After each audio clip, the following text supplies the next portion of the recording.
جی پیارے ناظرین،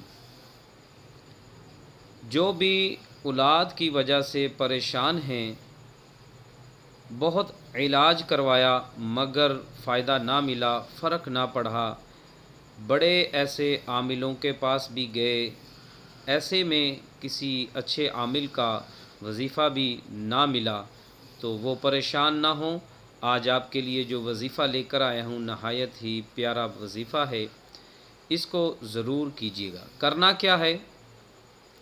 سب سے پہلے تو نمازوں کی پابندی کرنی ہے، 5 وقت کی نماز پابندی کے ساتھ پڑھنا ہے۔ نماز کے بعد کچھ درود پاک بھی پڑھا کریں، کم از کم 12 مرتبہ درود پاک ضرور پڑھا کریں۔ اس کے بعد دونوں میاں بیوی نے کرنا ہے صبح فجر کی نماز کے بعد یا مغرب کی نماز کے بعد۔ وظیفہ بڑا ہی نہایت ہی آسان ہے،